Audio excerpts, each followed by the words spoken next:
बच्चों, आज हम सूरदास के वियोग श्रृंगार के बारे में पढ़ेंगे। जब प्रेमी युगल एक दूसरे से बिछुड़ जाते हैं या परिस्थितिवश अलग हो जाते हैं तो विप्रलम्ब श्रृंगार की उत्पत्ति होती है।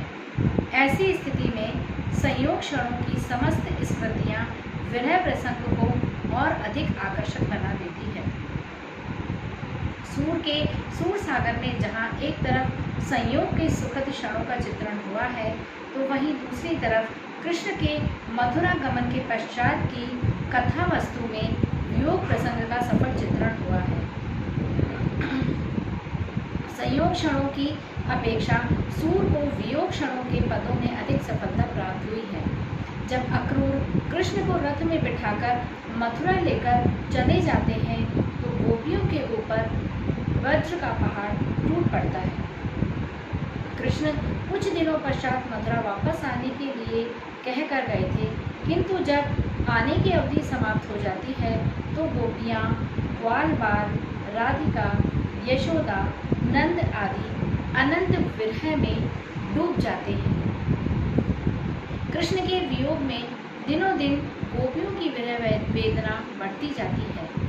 ऐसे सुंदर प्रसंगों का चित्रण सूर ने सूर सागर के भ्रमर गीत प्रसंग में किया है, जो हिंदी साहित्य में अद्वितीय एवं अविस्मरणीय है।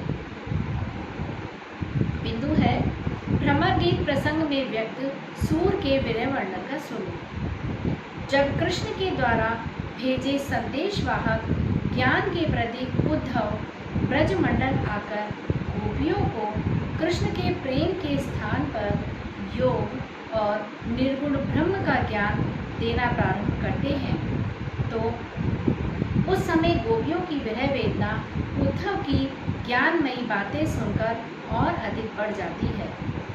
गोपियों ने भ्रमर के माध्यम से उद्धव से रो रो कर अपनी विरह वेदना प्रकट की और कृष्ण को छली कपटी बताया। सूर का भ्रमर गीत विप्रलम्ब श्रृंगार के क्षेत्र में विरह की अनेकानेक प्रकार की व्यंजना का अद्वितीय उदाहरण है। इसके अंतर्गत विप्रलम्ब श्रृंगार की सभी विशेषताएं सहज रूप में देखी जा सकती हैं। काव्य शास्त्रीय दृष्टि से यदि सूर के भ्रमर गीत को देखा जाए तो इसके अंतर्गत सूर ने विरह की दसों दशाओं का चित्रण अत्यंत सफलतापूर्वक किया है। चिंता, अभिलाषा, स्मरण, गुण कथन, उद्वेग, प्रलाप, जड़ता, उन्माद, मूर्छा, मरण आदि सभी वियोग की दशाओं का सफल चित्रण हुआ है। राधिका के विनयग्रस्त स्वरूप का एक उदाहरण देखने योग्य है। अति मलिन वृषभानु कुमारी हरिश्रव जल पुर आंचल भीजत तव लालच न धुआवती सारी अधमुख रहती उरद गई चितवत जो गए हरि थकित जुआरी। इसी प्रकार सूर ने माता यशोदा, ग्वाल बाल, गोपियों आदि के विरह स्वरूप का भी चित्रण विरह प्रसंग में भ्रमर गीत के माध्यम से किया है। केवल व्रजांगनाएं या व्रजवासी ही नहीं बल्कि कृष्ण के वियोग में पशु पक्षी, प्रकृति आदि का भी विरह स्वरूप सूर के द्वारा चित्रित किया गया है।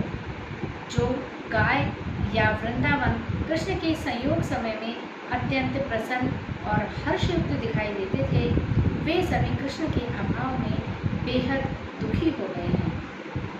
गायों ने वृंदावन में चरना छोड़ दिया है। कृष्ण के अभाव में वृंदावन अपनी हरियाली को छोड़कर दिनों दिन सूखता जा रहा है।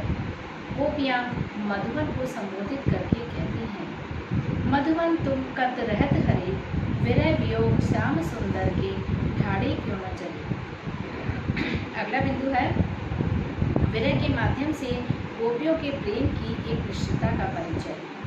जब उद्धव गोपियों को कृष्ण को बुलाकर निर्गुण ब्रह्म का ध्यान करने के लिए उपदेश देते हैं तो उस समय गोपियाँ अपने विरह दग्ध हृदय का मर्मस्पर्शी चित्रण उद्धव के समक्ष करती हैं।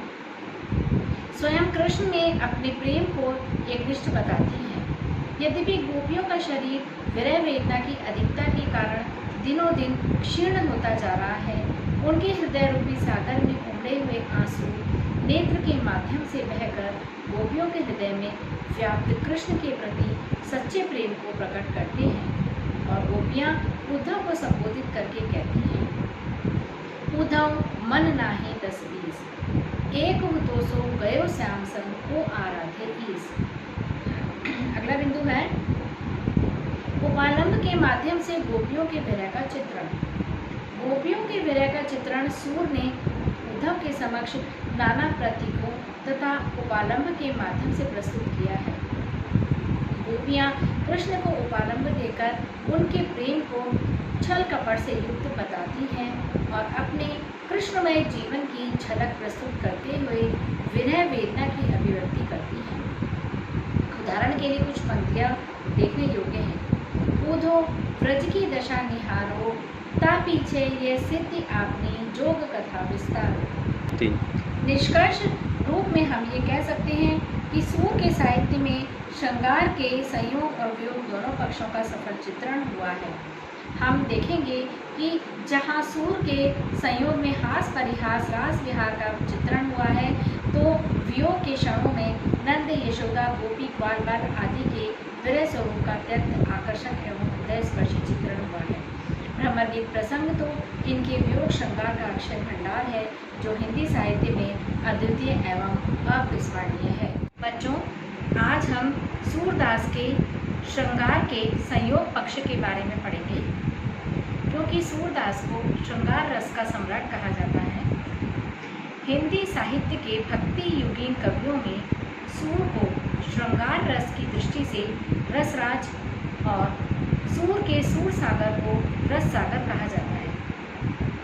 सूर के साहित्य में भक्ति, वात्सल्य और श्रृंगार तीनों का अद्भुत सामंजस्य दिखाई देता है, किंतु श्रृंगार रस की जो अद्भुत झांकी सूर ने प्रस्तुत की, वह भक्ति एवं वात्सल्य की अपेक्षा अधिक सशक्त एवं प्रभावशाली है।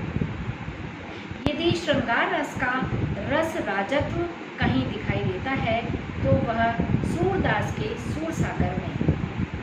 श्रृंगार वर्णन में तो तुलसी भी सूर की समानता नहीं कर सकी है। श्रृंगार के सीमित क्षेत्र का सूर ने अत्यंत गहराई में उतरकर विस्तार से वर्णन किया है। सूरदास श्रृंगार के भाव पक्ष के कुशल चितेरे हैं। दाम्पत्य जीवन की प्रत्येक श्रृंगार परक क्रीड़ाएं, हास परिहास, हाव भाव एवं विहार का सुंदर चित्रण सूर के साहित्य में दिखाई देता है।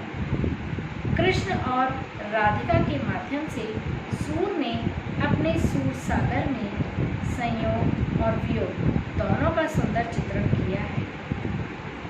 जब तक कृष्ण गोकुल में रहे, ग्वाल बाल गोपियों और राधा के साथ अनेक प्रकार की रास लीलाएं रचाते रहे और नाना प्रकार की मनोहारी क्रीड़ाएं करते रहे। जब तक उनका जीवन संयोग पक्ष की अनेक दशाओं से युक्त रहा है, तब तक सूरदास ने उनका चित्रण बखूबी किया है। कृष्ण के सौंदर्य का जो प्रभाव गोपियों पर पड़ा, उसी से श्रृंगार रस की निष्पत्ति हुई, जिसका नारी जीवन पर गहरा प्रभाव पड़ा। प्रेम में खोई हुई गोपियाँ लोक लज्जा त्याग कर कृष्ण के प्रति अपने आप को समर्पित कर देती हैं।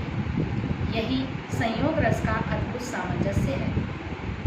किंतु जब कृष्ण ब्रजमंडल से मथुरा चले जाते हैं, तो वियोग रस की निष्पत्ति होती है, जिसका सफल चित्रण भ्रमर गीत प्रसंग में विस्तार से हुआ है।